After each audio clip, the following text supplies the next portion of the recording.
So, I just recently came back home from a 5-day meditation retreat that I was leading in Romney, West Virginia. And I need to admit that I love our new retreat center, Peterkin, so much that I'm just already missing being there. It was a truly wonderful retreat. And honestly, I just wanted to stay a little while longer. But during our last day there, when I offered a longer Q&A session, one of the threads of inquiry that seemed to keep arising again and again was the question of when we perceive that some sort of harm is being done, either by another person or people, or even on a more national or global level, how can we best confront this without nurturing aversion in our own hearts, or maybe letting it just consume us in some way? Along with this question was, how can we avoid taking on our aversion as a kind of identity, maybe as an angry or a mean person, when we have that need within us to take a stand or to say no, or maybe just that's enough. That's enough. And I thought these were such good questions because, as a confession, I was actually personally relieved that people were bringing this up because, as it happened, my managers and I had been struggling with these exact same questions during the entire retreat.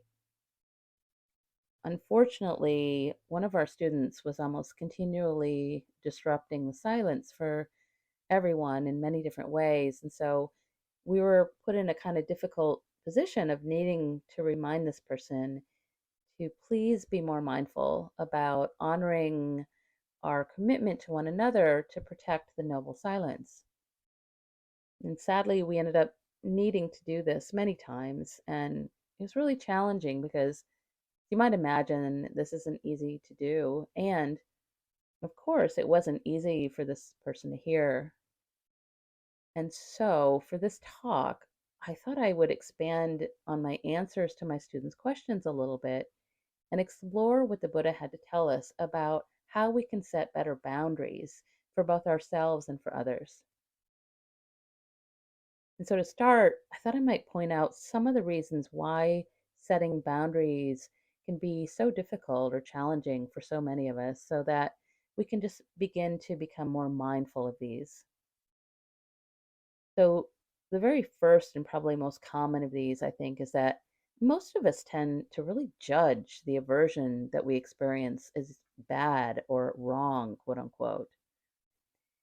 For instance, we tend to judge our own irritation, frustration, anger, or even repulsion towards the person or people that we perceive are in some way doing something wrong or even harmful. So, whenever we're experiencing these averse emotions, some of us might even feel like we're somehow not following some of the Buddhist teachings, which tell us that these difficult emotions can be toxic, and even harmful. But this is the most important part. This is only true if we react or act out on our anger, resentment, judgment, or repulsion in a way that is harmful either to ourselves or to other people. Or if we somehow continue to really nurture and affirm these difficult emotions by either continuing to pour fuel on them or just kind of endlessly holding on to them. So, whenever we're doing this, maybe like we're really chewing on our sense of righteous anger, what we're actually doing is practicing aversion, right? And so, sadly, after a while, this tends to become the state of our heart. But again, the important piece here is that just simply experiencing emotions, natural human emotions like anger, resentment, judgment, is just very automatic. It's very human. It's a human response. Even though, of course, many of us might try to deny that we feel these things at all, or even punish ourselves if we do experience these feelings in some way. But just like all of the other emotions, including the more positive feelings of joy and happiness, the very real emotions of aversion are not something that we need to deny in ourselves. In fact, instead, the teachings actually urge us to very intentionally, mindfully recognize and become aware of our aversion, and then to actually allow ourselves to fully feel it and really get to know it. In his very first teaching, when the Buddha was describing how we should practice, he said this, quote, dukkha, or suffering, should be known. The cause by which dukkha comes into play should be known. The diversity in dukkha should be known. The result of dukkha should be known. The cessation of dukkha should be known. The path of practice for the cessation of dukkha should be known. It should be known. The late great Zen master Thich Nhat Hanh once described the same kind of teaching this way. He said, don't get caught in theories or ideas such as saying that suffering is an illusion or that we have to transcend both suffering and joy. Just stay in touch with what is actually going on, and you will touch the true nature of suffering and the true nature of joy. When you have a headache, it would not be correct to call your headache illusory. To help it go away, you have to acknowledge its existence and understand its causes.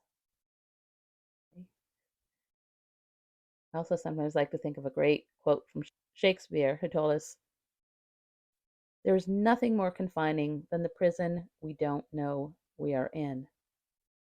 There is nothing more confining than the prison we do not know we are in.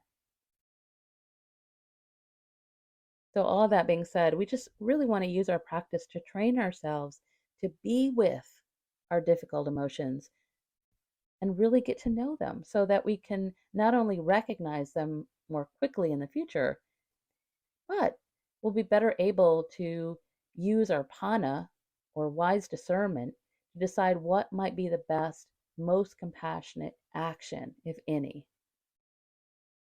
And if we think about this, if we were maybe constantly avoiding a difficult person in our lives, how would we expect to ever get to know that person or learn how to be in relationship with them if we were just constantly avoiding them? And so, again, it's just really important that we don't judge or deny our aversion and that we don't try to somehow suppress it or stuff it down somewhere, because unfortunately, this only tends to make it worse or maybe transform it into something that can be unskillful or, again, harmful either to ourselves or other people. There's a great teaching about this that I like from the Tibetan master Lama Surya Das, who tells us, quote, emotional energy such as anger is just like a swollen balloon. If you push it down somewhere, it bulges out somewhere else. That pressure has nowhere to go. So when we press down on or repress the anger, it makes us sick. Maybe it bulges out into our organs, gives us ulcers, migraines, hypertension, cancer, or kidney stones. Also, along with our tendency to want to judge, run away from, deny, or suppress our aversion, another thing we tend to do with it is to label it as somehow quote unquote bad or unspiritual or maybe even evil, right? So, for instance, instead of just noticing that the emotion of aversion or irritation is arisen or is present, what we do is we tend to personalize it. And then we take it on as a kind of identity by labeling ourselves something as like, I'm an angry person. I'm an angry person. Instead of just recognizing that the very natural human energy of aversion is being experienced, just passing through us. So, as an example of this, we might find ourselves thinking things like, okay, I guess I must not be as enlightened as I thought I was, since here I am feeling this terrible aversion. Or maybe even, gosh, I must not be a very nice or kind person because here I am feeling annoyed or judgmental, disgusted, or angry right now. Or again, we might even find ourselves believing that we are somehow mean or selfish or another kind of negative name or identity. And by the way, sometimes other people can put this on us as well, either by maybe judging us for experiencing aversion or by making an attempt to not allow us to even feel our aversion, which again, as we all know, just tends to make it worse. On the other hand, we ourselves might be afraid that if we were to allow ourselves to actually feel our aversion, that maybe we'd be punished somehow. So, what happens is that we end up punishing ourselves instead to save other people the trouble. But as the teacher Cheryl Richardson once so wisely told us, quote, if you avoid conflict to keep the peace, you start a war inside yourself. You start a war inside yourself. Many years ago, the Dalai Lama actually was asked by a reporter if he ever felt angry or outraged. And His Holiness laughed out loud. He said, oh, yeah, of course, I'm a human being. Generally speaking, if a human being never shows anger, then I think something's wrong. And then he pointed at his head and he said, he's not right in the brain. So that's always so helpful for me to remember that, even His Holiness gets angry. And so, there are many, many reasons that we tend to judge or avoid our aversion. But the truth is, the very strong energy of anger, especially, can actually be really healthy because it can show us exactly where we're stuck or even let us know that something isn't right and that wise action really needs to be taken, either in our own personal relationships or out in the world in general.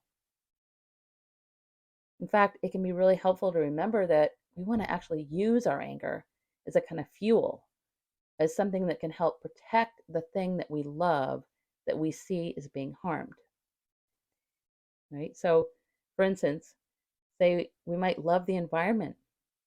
And so we can use the fuel or the energy of our anger about what's being done to the environment to help motivate us to protect it. But if we find ourselves really holding onto or nurturing our anger at those doing harm, this can often become so overwhelming that it can very easily turn into depression or despair. Many years ago, when I lived in New York City, I was a reporter, and I once asked a Buddhist environmentalist activist how he managed to stay so positive when faced with what often feels like insurmountable odds. And he told me that his motto in his practice was, quote, don't go to a peace rally angry. That was his advice. Don't go to a peace rally angry. So again, we want to make sure that we're acting out of a sense of care and love for the thing that is important to us and letting that fuel us. So just as for instance, on our retreat, because my managers and I were responsible for the entire group of people who were trying to practice in the noble silence that we'd been tasked with establishing and protecting, we decided to let our love of the whole fuel our decision to break the silence with that one individual and share our collective no, or that's enough, if you will. At the same time, we also wanted to make sure to do this with a sense of care and compassion for this student who was clearly experiencing some suffering and likely didn't fully realize how their actions were impacting the whole group. And as you might suspect, over the course of my teaching career, I've actually needed to do this type of thing many times. And it's always been so difficult. But I do think over time and with a lot of practice, I've gotten a little better at it. What often helps me with this is a kind of unique story from the Jataka tales, which are ancient stories and myths about the Buddha's many past lives before he became enlightened. So, in this particular story, the Buddha is living as a ship captain and he's sailing with about 50 other people when his ship is taken captive by a pirate. And this pirate announces that his master plan is to murder everyone on board so that he can take over the ship. And now, of course, the Buddhist precepts tell us not to kill. But in this case, to prevent the lives of 50 people from being taken, the captain, the Buddha, ends up killing the pirate. And the point of the story is that although it was incredibly difficult, the motivation for this act blossomed not from hatred, but from love and compassion, not only to save the 50 people, but also so that the pirate himself would not suffer the bad karma of killing all those people. And I completely realized that this particular Jataka tale is really violent and extreme, but it actually helps me to remember that so often my job is really to protect the whole and to stop the person who may be causing harm or negativity to stop causing it. You know,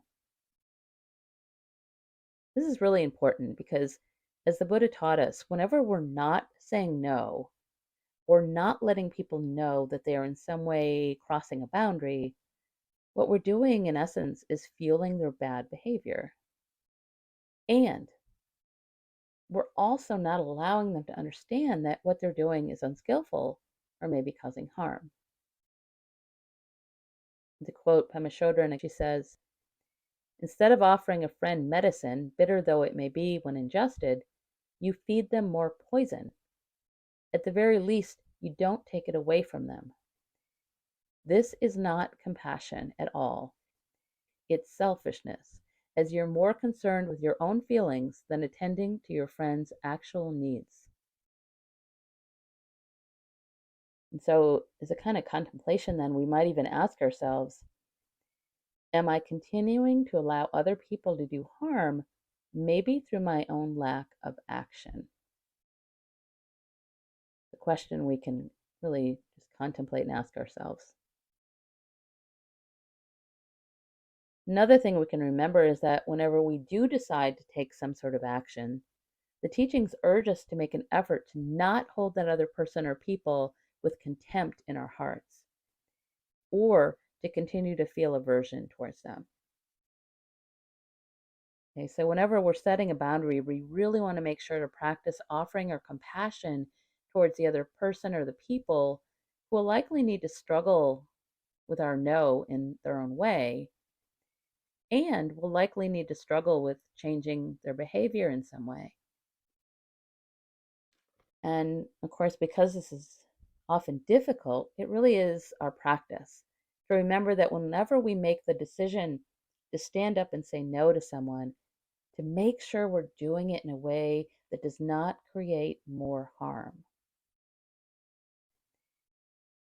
One of my favorite writers, the poet and freedom worker, Dr. Jaya John, tells us, quote, your boundary need not be an angry electric fence that shocks those who touch it.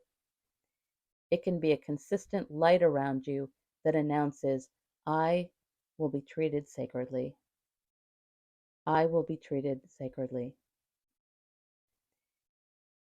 Another teaching I find really helpful when it comes to saying no is something I learned about 30 years ago now in Boulder, Colorado, when I was studying Buddhism at Naropa University, which was founded by Pema Chodron's teacher, Chogyam Trungpa Rinpoche. And Chogyam Trungpa was a kind of crazy, off the wall Tibetan meditation master, truly, but I did love so much of his teachings, including a rather famous modern day phrase that he coined, which is idiot compassion. Idiot compassion. And in one of her books, Pema describes idiot compassion this way. She said, it refers to something we all do a lot of and call it compassion. In some ways, it's what we call enabling. It's the general tendency to give people what they want because you can't bear to see them suffering. This is when we avoid conflict and protect our good image by being kind when we should definitely say no. Compassion does not only imply trying to be good. When we find ourselves in an aggressive relationship, we need to set clear boundaries. The kindest thing we can do for everyone concerned is to know when to say enough. Many people use Buddhist ideals to justify self debasement. In the name of not shutting our heart, we let people walk all over us. There are times when the only way to bring down barriers is to set boundaries. And I also want to point out Pema's statement about how we often try to, quote, protect our good image by not saying no, which again is another reason why setting boundaries tends to be difficult for so many of us. We might acknowledge that this is when we get caught up in ego or caught up in maintaining the image of self that we've created for ourselves, which, as the teachings show us, is at the very heart of our suffering, our image of self. So, for instance, when I find that we're maybe avoiding a confrontation, we might ask ourselves if we are in some way believing that we are supposed to or should be a certain way, or if maybe we're creating some kind of a label or identity of self that might, for instance, be something like kind, humble, selfless, maybe saint like, sacrificing, nice, etc., when maybe our heart just really isn't in it. We might even use our practice to ask ourselves what label or identity might I be pasting on myself? And what can be really helpful with contemplating this are two great questions that we can ask ourselves. The first is, I'm afraid that if I say no, that person or even others will think I'm, and then fill in the blank. If I say no, that person or other people are going to think I'm, fill in the blank. The second question is similar. It's asking ourselves, if I say yes, that person or even others will think that I'm, fill in the blank. If I say yes, they're going to think I'm this. We might also consider, am I allowing this behavior because it's really the right thing to do? Or because I'm actually more concerned about how I'm being perceived? The right thing, or am I more concerned about how people are seeing me?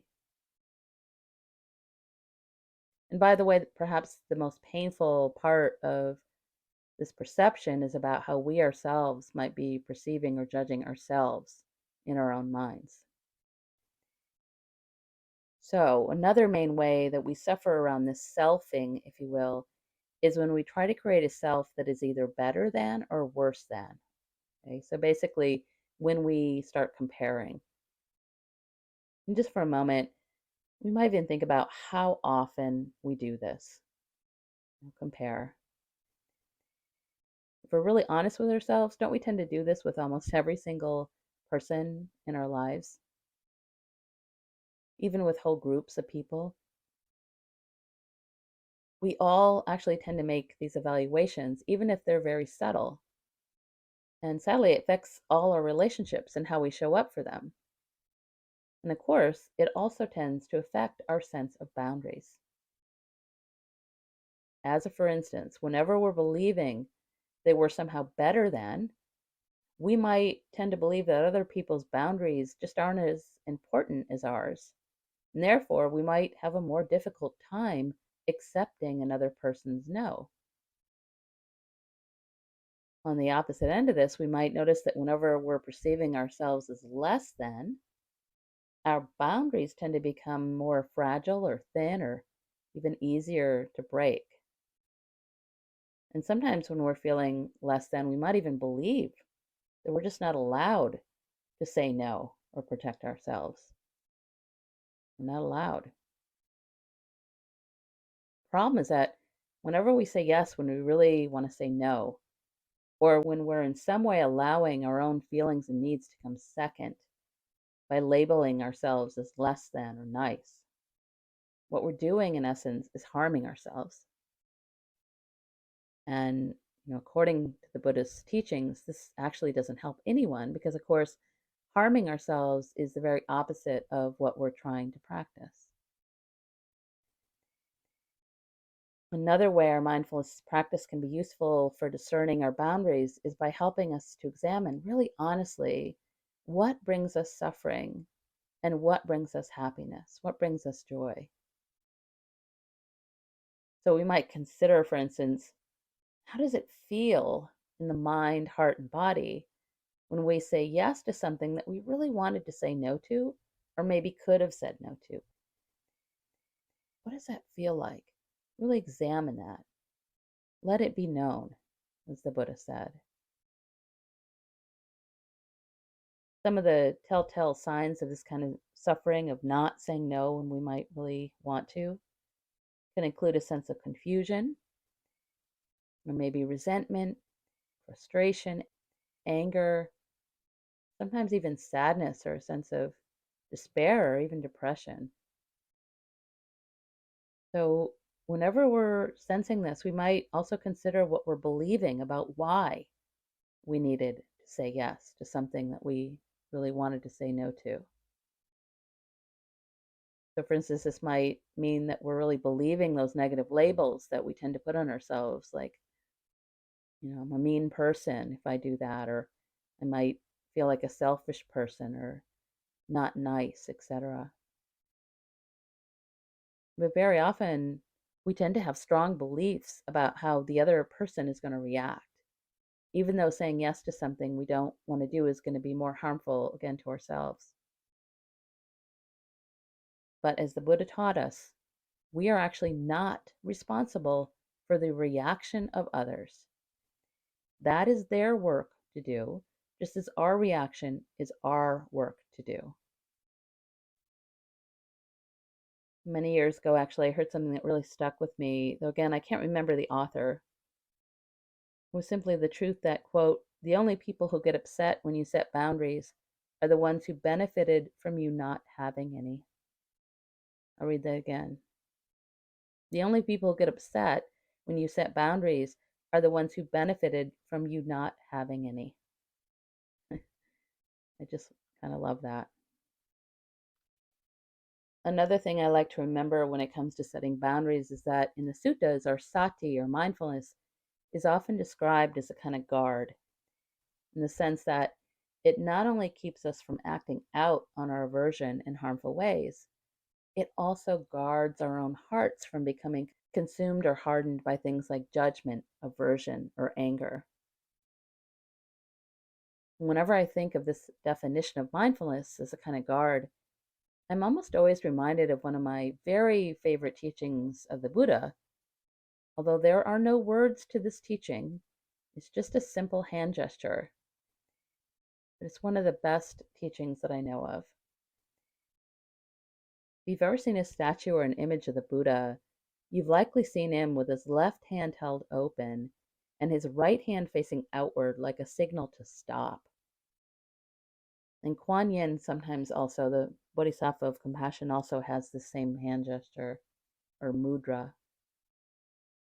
And this sacred mudra really feels like the mother lode of all the different mudras because it implicitly implies that sacred balance of both wisdom and compassion, which is what we're trying to achieve through our practice. And so, as a reflection of this kind of balance, this hand gesture is actually a combination of two different mudras. Okay? So, the first is called the Virata mudra, which is the gesture of the left hand held open. And this symbolizes an attitude of compassion and empathy and listening and receiving, and a softening and opening of the heart. Okay? Open. And the second mudra is the Abhaya mudra, which is the gesture of the right hand held out in the gesture of stop, which is said to, quote, protect from both evil and ignorance. Evil and ignorance. And so, because of this, it symbolizes an attitude of fearlessness and wisdom, protection and peace. And so, with these two simple hand gestures, the Buddha is telling us that we absolutely need both. Okay? We need both hard and soft, both openness and protection, both compassion and wisdom.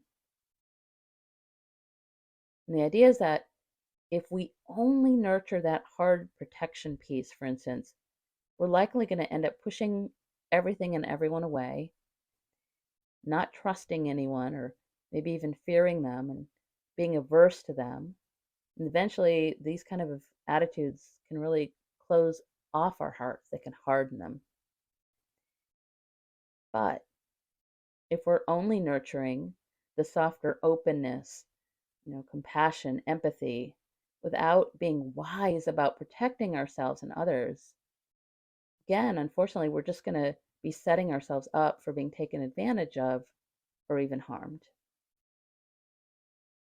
And there's actually a really fun way to remember this mudra that comes from Elizabeth Lesser, who's the co founder of Omega Institute and the author of Broken Open. It's another one of those great sticky note phrases that I so often talk about because something short that we can use to remember the Buddha's deeper teachings in a more modern way. And this one's a bit profane, but if it's helpful, Elizabeth likes to call this sacred hand gesture, the do no harm, take no shit mudra. Do no harm, take no shit. It's a good one to remember. In a similar, though less profane way, the Zen teacher Zone Halifax has said that our practice involves having a soft front and a strong back. I really like soft front and a strong back. And here again, we might notice that we're being asked to cultivate that sense of balance, of wisdom and compassion, really important. And of course, not at all easy. So before I offer us a kind of brief meditation on this, I first want to make sure to remind us that, this is a practice, which means we're all going to mess this up pretty regularly and not do boundaries perfectly. It also means that we really want to remember to have compassion for ourselves and forgive ourselves whenever we maybe don't always know how to best protect ourselves or others. Or when we find that maybe we ourselves have maybe unintentionally caused harm by crossing a boundary, which again, we're all bound to do because we're all imperfect. And so it's starting to rain here at my house. I mean, you might hear some rain. But if it's available, I'd like to invite you to join me in a brief meditation on this practice of being willing to say no, or maybe, enough. And so if it's available to you, you can find a seat, comfortable seat somewhere. Close the eyes. Begin to bring your attention inward, maybe right away to your breath, sensing the inhale and the exhale. Allowing the exhale to really calm the mind, heart, body, clear the mind. If you're out walking, you might feel your feet on the earth, feel yourself embodied and walking, connected to the earth. Maybe also starting to focus a little on your breath, the act of breathing. Similarly, if you're in your car driving, you might feel your seat. You're connected to the car cushion, hands on the wheel, eyes open, of course. And just maybe bringing your attention to your body and to the breath. For everyone, just releasing if you can let go and relax a little more on the exhale, especially. Just dropping in.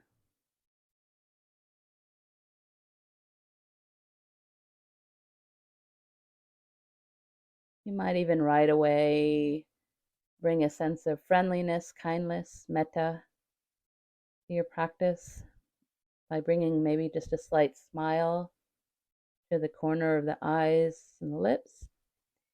Maybe just a sense of a smile. Again, never ever as a way to cover anything over. Just allowing whatever's here to be here with great kindness and care, being aware of what's here with kindness. Breathing in, breathing out.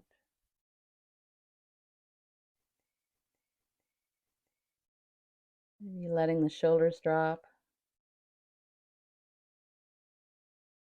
allowing the tummy to be soft, face soft, teeth slightly parted so the jaw can relax. Still aware of the body breathing.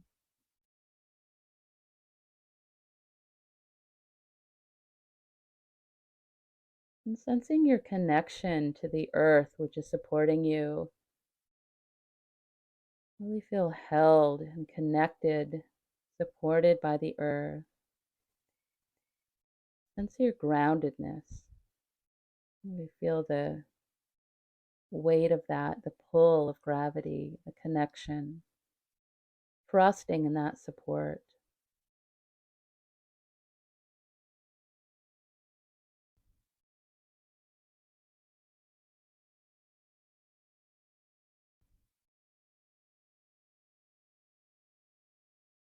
As you're ready, I'd like to invite you now to consider where in your life you feel like maybe a boundary might need to be made. Which might include asking someone or some other people to please respect this, whatever it is. Where do you feel like a boundary might need to be made?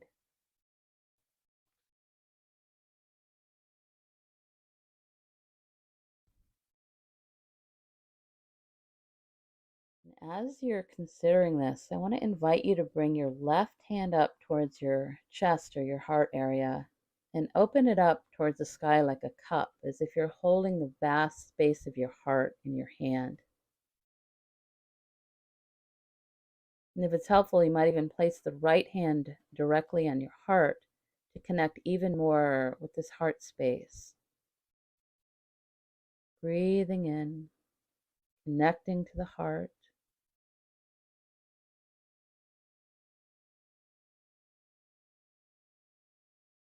As you're doing this, you might really sense how much you want this boundary to be respected for yourself, or another person, or other people. And see if you can offer yourself as much kindness and compassion as you can, allowing the heart to be soft and open and tender, not closed.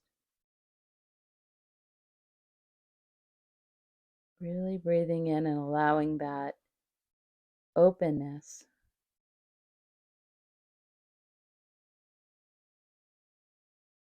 Really allowing your heart to be felt and open, not letting it close down.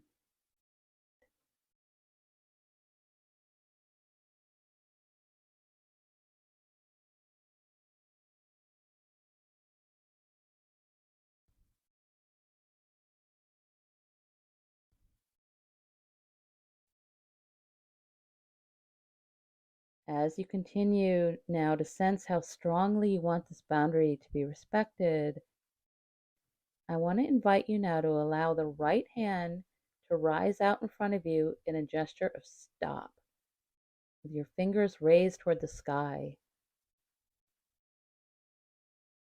Sensing what that feels like to very physically say no with your body.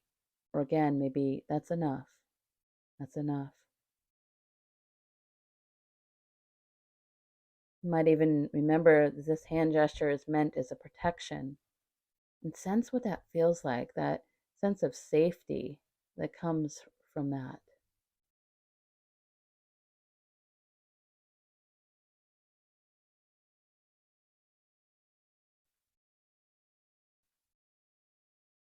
As you continue in this way now, you might even start to sense what this full gesture, a mudra, feels like in the body, to have a sense of balance, to feel the strength, power, and groundedness of your no, while also protecting your heart space, not allowing it to harden.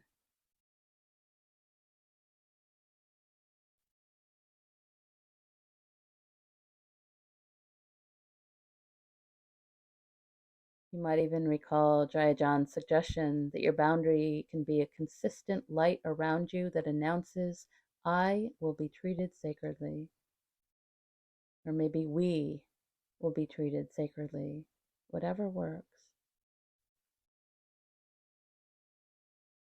Just sense into that.